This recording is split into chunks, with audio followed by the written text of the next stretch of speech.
How to stay positive when life gets tough. मतलब जब जिंदगी मुश्किल मोड़ पर आकर खड़ी हो जाए तो कैसे सकारात्मक सोच रखें। अच्छे से अच्छा इंसान भी यानी कि पॉजिटिव से पॉजिटिव इंसान भी जब लाइफ मुश्किल मोड़ पर आकर खड़ी होती है तब वो कहीं ना कहीं टूट जाता है। समझ नहीं आता कि क्या करूं और कहां जाऊं। और यही वो मोमेंट्स हैं, यही वो मुश्किल समय है जो इंसान को टेस्ट करता है। इस मोमेंट में या तो इंसान कुछ बन जाता है या वो पूरी तरह टूट जाता है। एक बहुत ही फेमस मोटिवेशनल स्पीकर हुए लेस ब्राउन, उन्होंने एक बात कही जिसको समझना बहुत ज्यादा जरूरी है। उन्होंने कहा था, don't look at your bad day as a bad day but look it as your character building day. मतलब अपने बुरे दिन को बुरे दिन की तरह मत देखिए, ये वो दिन है जो आपका कैरेक्टर बिल्ड करेगा। आप बड़ी से बड़ी पर्सनैलिटीज या फिर बड़े से बड़े कोई आदमी का नाम लीजिए और उसकी लाइफ को थोड़ा एनालाइज करने की कोशिश करिए। आप देखेंगे उन सब की लाइफ में कोई ना कोई ऐसे मोमेंट आए थे जब उनकी लाइफ बहुत टफ हो गई थी, और वही वो दिन थे जब उन्होंने कैरेक्टर बिल्डिंग डे की तरह उसको लिया और आगे चलते चले गए। और वही वो दिन थे जिनकी वजह से वो जहां हैं वो वहां पहुंच पाए। और ये बहुत इंपॉर्टेंट है। हेनरी फोर्ड भी एक बात कहते थे, वो कहते थे, it is your choice, you से इट आई कैन और you can't, it is your choice and it will happen. मतलब आप कहें आई कैन और आई कैंट, कोई फर्क ही नहीं पड़ता, आपकी चॉइस है और वो हो ही जाएगा। आज की वीडियो में हम इसी बारे में बात करेंगे कि लाइफ के टफ मोमेंट्स को कैसे हैंडल करना है, कैसे उन मुश्किल हालात में भी हम पॉजिटिविटी भरकर ला सकते हैं। नमस्कार, मेरा नाम डॉक्टर सामर्थ्य है और आज की वीडियो को शुरू करते हैं। तो सबसे पहले तो हमें यही समझना चाहिए कि एवरीथिंग इज परसेप्शन। हालात कभी अच्छे या बुरे होते ही नहीं, बल्कि हालात को हम किस नजरिए से देखते हैं वो इम्पोर्टेंट है। हालात नहीं बल्कि हमारा नजरिया अच्छा या बुरा होता है। थॉमस एडिसन के एग्जाम्पल से ही देखिए। थॉमस एडिसन 1000 बार नहीं 10,000 बार फेल हुए अपने एक्सपेरिमेंट में। 10,000 बार शायद ही कोई इंसान फेल हुआ होगा अपने एक्सपेरिमेंट में, पर वो फेल हुए। और जब उनसे ये बात पूछी गई कि आप 10,000 बार एक एक्सपेरिमेंट में फेल हुए, आपको कैसा लगा, कितना बुरा लगा जब आप बार बार फेल होते चले गए अपने एक्सपेरिमेंट में, तो उन्होंने पता है क्या कहा? उन्होंने बोला कि मैं 10,000 बार फेल नहीं हुआ, बल्कि मुझे वो पता चला कि मैं 10,000 बार क्या तरीके काम नहीं करते। वो 10,000 बार फेल होना ही मेरे सक्सेस का कारण है। वो ना होते तो मैं सक्सेसफुल ही ना होता। और देखिए उनका परसेप्शन इतने सारे फेलियर्स के बाद भी पॉजिटिव ही बना रहा, और यही इंपॉर्टेंट है। एक लाइफ की बहुत ही इंटरेस्टिंग आयरनी है, और जरा इसे समझते हैं। सक्सेस किस चीज से मिलती है? सक्सेस मिलती है अच्छे जजमेंट से। अच्छा जजमेंट किस चीज से मिलता है? अच्छा जजमेंट मिलता है एक्सपीरियंस से। एक्सपीरियंस किस चीज से मिलता है? अब एक्सपीरियंस मिलता है बुरे जजमेंट से। तो इसलिए सक्सेस इन शॉर्ट बुरे जजमेंट के बिना और फेलियर के बिना आ ही नहीं सकता, और किसी के पास नहीं आया है। तो पहली चीज तो ही अपना नजरिया बदलिए, परसेप्शंस अपने अच्छे करिए। दूसरी चीज पर आते हैं। दूसरी चीज है कि आप अपने सपने को, अपने ड्रीम को हमेशा अपनी आंखों के सामने रखिए।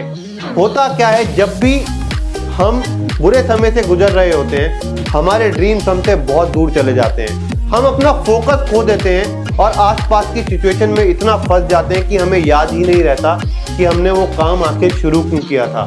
और जब वो काम ही याद नहीं रहता जिसलिए शुरू किया था, तो सब आसपास के डिस्ट्रैक्शन और प्रॉब्लम्स और बड़े लगने लग जाते हैं। और यही रीजन है कि ज्यादातर लोग फेल हो जाते हैं। आप किसी भी बड़े आदमी के बारे में पढ़ लें, उसने एक ही चीज इंपॉर्टेंट थी उसकी लाइफ में, और वो ये थी, जब उनके मुश्किल समय से वो गुजर रहे थे, उन्होंने कभी अपने सपने पर से फोकस हटाया ही नहीं। कितना भी बुरे समय आया, उनकी निगाह हमेशा अपने लक्ष्य पर रही, और यही फोकस और यही गोल डिटर्मिनेशन उनको आगे तक ले गया। तो अगली चीज है, ऑलवेज रिमेंबर योर गोल। बल्कि मैं तो ये कहूंगा, नॉर्मल दिन में आप याद दिलाएं ना दिलाएं, क्योंकि वो आपको याद रहेगा ही। बुरे समय में अपने आप को बार बार याद दिलाएं कि आपने वो काम शुरू क्यों किया था। अगला है, learn lessons life is trying to teach you. Life आपको हर मोमेंट पे, हर मुश्किल समय में कुछ ना कुछ सिखाने की कोशिश करती है, और वही आखिरी में जीतता है जो इन लेसन से सीख ले लेता है। हर सक्सेसफुल आदमी की यही कहानी है। वो अपने मुश्किल समय में उन लेसन को सीखता है और उन्हें आगे लाइफ में इम्प्लीमेंट करता है। याद करिए वो जो सेइंग मैंने बताई थी आपको कि treat it as your character building day. मतलब अपने कैरेक्टर को बिल्ड करिए अपने मुश्किल समय में। एक स्टीव जॉब्स की छोटी सी कहानी बताता हूँ। वो 30 साल की उम्र के थे जब उन्हें अपनी ही बनाई हुई कंपनी एप्पल से बाहर निकाल दिया गया और उन्हें उस टाइम पे बहुत बुरा लगा। बुरा लगने की बात भी थी, एक आदमी जिसने पूरी मेहनत करके एक कंपनी खड़ी करी हो, उसको उसी कंपनी से निकाल दिया जाए तो उसे बुरा तो लगेगा ही। पर कुछ साल बाद जब उन्होंने स्टैनफोर्ड यूनिवर्सिटी में एक स्पीच दी तो उन्होंने बताया वो उनकी लाइफ का बेस्ट मोमेंट था और वही वो मोमेंट था जिसने उन्हें ग्रो करने में और भी ज्यादा बड़ा बिजनेस सेट करने में हेल्प करी, क्योंकि उन दिनों ही वो बाहर निकल पाए अपने ट्रैप के, वो एक ही अपनी थिंकिंग से बाहर निकल पाए और आउट ऑफ द बॉक्स चीजें सोच पाए। वही वो समय था जिसमें वो ग्रो कर पाए और लाइफ उन्हें वो लेसन सिखा रही थी और वो सीख रहे थे उस टाइम। तो यही सीखना जरूरी है, लाइफ हमें क्या लेसन सिखा रही है। हमें अपने सेटबैक, फेलियर, अनसक्सेसफुल डेज, इन सब से हार नहीं माननी चाहिए, बल्कि इन्हें मोटिवेशन की तरह लेना चाहिए कि लाइफ हमें जो सिखा रही है ये आगे जाकर हमारे काम ही आएगा। अब आते हैं अगली चीज पर। अगली चीज है इन दिनों में अपना पैशन ढूंढिए, अपना ट्रू पैशन ढूंढिए, क्योंकि इन दिनों में ही आप अपना ट्रू पैशन ढूंढ सकते हैं। और आप अपना जब ट्रू पैशन ढूंढेंगे और अपने लाइफ पर्पस को जान लेंगे तो आपकी लाइफ बहुत ही ज्यादा स्मूथ भी हो जाएगी और आप आगे जाके सक्सेसफुल पक्का ही होंगे। एक वीडियो अपने लाइफ पर्पस पे कैसे ढूंढना है, अपने लाइफ पर्पस को कैसे ढूंढ के लाना है, मैं ऑलरेडी बना चुका हूं, जिसका लिंक मैं डिस्क्रिप्शन में नीचे छोड़ दूंगा। पर अभी बात करते हैं कि आदमी सक्सेसफुल कब बनता है। देखिए, आदमी कोई भी काम शुरू करता है एक पर्पस के साथ और वो काम करता रहता है अपने पैशन की वजह से।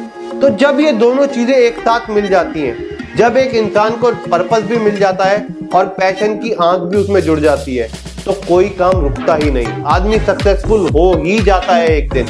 और यही इंपॉर्टेंट है, इन दिनों में ढूंढिए अपने लाइफ पर्पस को। अगली टिप और लास्ट टिप, जिसके बिना पुरानी कोई भी टिप्स इंपॉर्टेंट है ही नहीं, वो है be ready to bounce back. वापस जाने के लिए तैयार हो जाइए और एक्शन लेने के लिए बिल्कुल तैयार रहिए। ये तो हमारे हाथ में था ही नहीं कि हम मुश्किल समय में आकर फंस गए, पर इससे बाहर निकलेंगे या नहीं निकलेंगे ये तो पूरी तरह हमारे हाथ में है। एक आदमी तब नहीं डूबता जब वो पानी में गिर जाता है, बल्कि इसलिए डूबता है क्योंकि वो हाथ पैर नहीं मारता, और जो हाथ पैर मारता है वो कभी डूबता ही नहीं। तो इसलिए एक्शन नहीं लेंगे तो हमेशा उसी सिचुएशन में फंसे रहेंगे और कभी बाहर ही नहीं निकलेंगे। और बाहर निकलने के लिए सबसे आसान तरीका है प्लान बनाइए। आपने जो जो गलतियां करी हैं उन्हें नोट डाउन करिए और उस सिचुएशन से बाहर निकलने के लिए आप क्या बेस्ट पॉसिबल प्लान सोच सकते हैं उसे लिखिए और उस पर एक्शन जरूर लीजिए। एक बहुत समझदार आदमी ने कहा था, और ये सेइंग को हमेशा याद रखना, no one made a plan to fail, to be lazy और to be unsuccessful in life, it happens because you don't have a plan. मतलब किसी ने कोई ऐसा प्लान कभी जीवन में बनाया ही नहीं जिससे वो फेल हो जाए या किसी सिचुएशन में फंस जाए या अनसक्सेसफुल हो जाए, बल्कि वो ऐसा इसलिए हुआ क्योंकि उन्होंने कभी प्लान बनाया ही नहीं। और एक और चीज जो याद रखने की है वो है, लाइफ कभी हमेशा पूरी तरह अच्छी हो या ना हो, पर लाइफ वो जरूर बन जाएगी जो हम उसे बनाना चाहते हैं। आज की वीडियो में हमने कुछ ना कुछ तो जरूर सीखा होगा और आपकी लाइफ में भी कोई ना कोई मुश्किल वक्त जरूर आया होगा जो आपने अपने ही तरीके से कभी ना कभी हैंडल किया होगा। मैं चाहता हूं और लोग भी उससे सीखें। आप कमेंट करके मुझे जरूर बताना, आपने वो मुश्किल समय जब आप लाइफ में स्टक महसूस कर रहे थे, आपने कैसे हैंडल किया। मैं आशा करता हूं कि आप सब स्वस्थ रहेंगे, खुश रहेंगे, औरों से प्यार करेंगे, पर खुद से प्यार करना कभी नहीं भूलेंगे। ओम नमः शिवाय।